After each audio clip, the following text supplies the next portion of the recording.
Pengembangan perikanan budidaya diarahkan untuk menopang perekonomian nasional, ketahanan pangan nasional, serta pemenuhan gizi masyarakat. Upaya tersebut didukung karena Indonesia memiliki potensi lahan perikanan budidaya yang besar, yaitu mencapai 17,9 juta hektar. Saat ini baru termanfaatkan kurang lebih 6,70%. Masing-masing untuk budidaya laut seluas 2,68%, budidaya air payau seluas 21,97%, dan budidaya air tawar seluas 10,67%. Sepanjang tahun 2015 hingga 2018, kinerja ekonomi perikanan budidaya tercatat tumbuh positif. Perikanan budidaya menyumbang sebesar 57,14% terhadap PDB sektor perikanan. Pencapaian produksi nasional yang tumbuh 3,38% per tahun dari 15,63 juta ton pada tahun 2015 menjadi 17,25 juta ton pada tahun 2018. Tiga komoditas utama yang mengalami peningkatan produksi yang signifikan adalah udang 35,22%, gurame 35,9%, dan lele 23,94%. Sedangkan nilai produksi perikanan budidaya naik rata-rata sebesar 19,20% per tahun. Perikanan budidaya ikut menyumbang sebesar 37,71% terhadap total nilai ekspor perikanan Indonesia.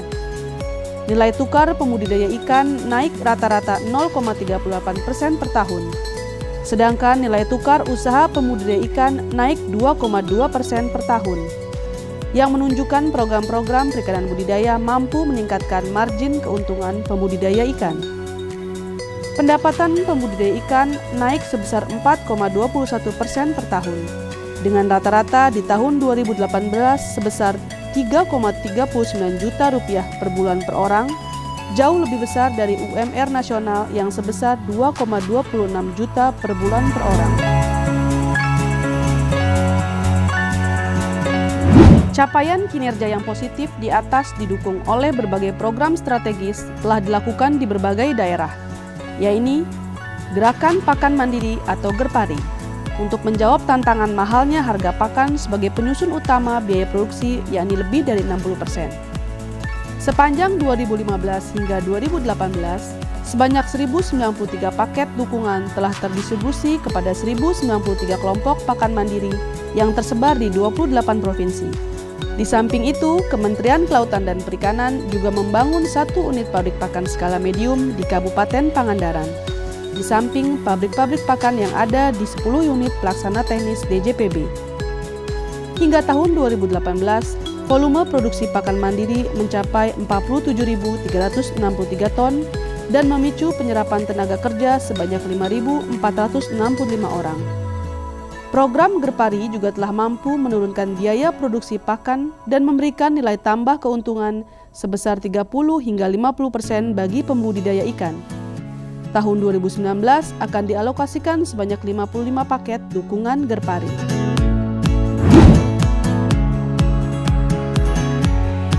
Program Mina Padi yang terbangun seluas 672 hektar dengan sasaran kelompok sejumlah 96 kelompok tersebar di 18 provinsi. Mina Padi telah terbukti mampu memberikan dari produksi padi dan ikan. Penyerapan tenaga kerja dari 5 orang per hektar menjadi 15 orang per hektar. Mina Padi Indonesia juga menjadi rujukan untuk pengembangan mina padi di Asia Pasifik.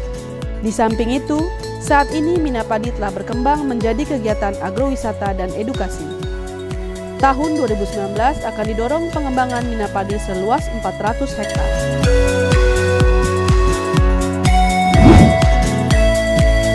Sepanjang tahun 2015 hingga 2018, sebanyak 434 paket budidaya lele bioflok terbangun dengan sasaran sebanyak 363 kelompok, tersebar di 31 provinsi. Hingga tahun 2018, program lele bioflok telah memberikan tambahan produksi ikan sebanyak 10.249 ton dengan nilai mencapai 153,74 miliar rupiah. Penyerapan tenaga kerja mencapai 6.510 orang. Teknologi bioflok di samping menghasilkan ikan juga bisa diintegrasikan dengan budidaya sayuran dan buah-buahan, sehingga ada efisiensi penggunaan air.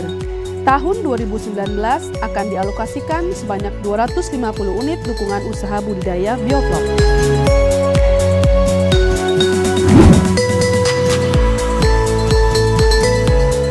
Penataan kawasan dilakukan membangun kawasan budidaya berbasis klaster manajemen dan partisipatif masyarakat. Sepanjang 2015 hingga 2018 telah terafiliasi sebanyak 412 kelompok dalam pengelolaan tambak partisipatif dan sebanyak 201 unit eskavator telah terdistribusi. Program rehabilitasi kawasan telah secara nyata meningkatkan kualitas infrastruktur tambak. Luas lahan tambak telah terrehabilitasi seluas 3.535 hektar, panjang saluran yang terrehabilitasi 1.793 km, pencetakan lahan baru seluas 1.550 hektar, dan penyerapan tenaga kerja sebanyak 9.245 orang. Di samping itu, program ini mampu meningkatkan produktivitas tambak hingga minimal 30%. Tahun 2019 akan dialokasikan masing-masing untuk dukungan alat berat atau eskavator sebanyak 20 unit dan program PITAP atau pengelolaan tambak partisipatif di 20 kawasan.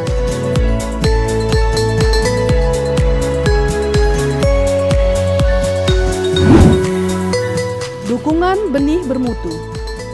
Dukungan diarahkan untuk memenuhi ketersediaan benih dan induk unggul guna meningkatkan produktivitas budidaya ikan di sentra-sentra produksi.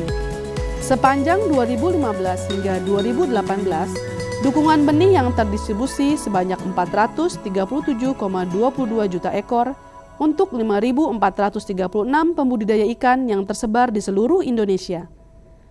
Dukungan benih juga mampu memberikan share terhadap peningkatan produksi, yakni sebanyak 31.768 ton.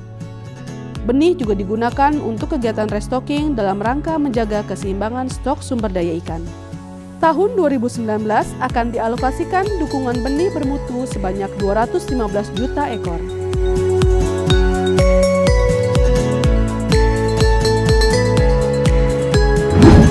Program asuransi pembudidaya ikan kecil atau APIK diarahkan untuk meningkatkan kapasitas usaha budidaya dan memberi jaminan keberlanjutan berusaha pasca terjadi kegagalan produksi. Indonesia merupakan negara ke-6 di dunia yang menerapkan asuransi untuk pembudidaya ikan kecil setelah Cina, Singapura, Filipina, Thailand, dan Vietnam. Melalui asuransi ini, pembudidaya bisa mendapatkan ganti rugi usaha sesuai premi apabila mengalami kegagalan akibat bencana alam dan penyakit. Hingga tahun 2018, jumlah pembudidaya yang terafiliasi dengan program asuransi sebanyak 8.918 pembudidaya dengan total lahan yang terlindungi seluas 13.520 hektar. Tahun 2019 ditargetkan seluas 5.000 hektar lahan terlindungi asuransi.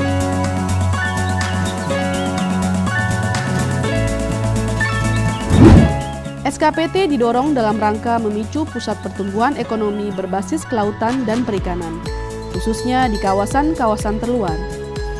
Direktorat Jenderal Perikanan Budidaya bertanggung jawab pada 3 kawasan SKPT, yaitu Kota Sabang Aceh, Kabupaten Rotendao, dan Kabupaten Sumba Timur, Provinsi Nusa Tenggara Timur. Dukungan tersebut meliputi sarana dan prasarana pengembangan perikanan budidaya, pengembangan perikanan tangkap, dan penguatan daya saing produk. Hingga tahun 2019, pengembangan SKPT memperlihatkan progres positif, antara lain meningkatnya kapasitas produksi budidaya dan perikanan tangkap, terbangunnya kemitraan usaha, dan terciptanya efisiensi tata niaga dan daya saing produk.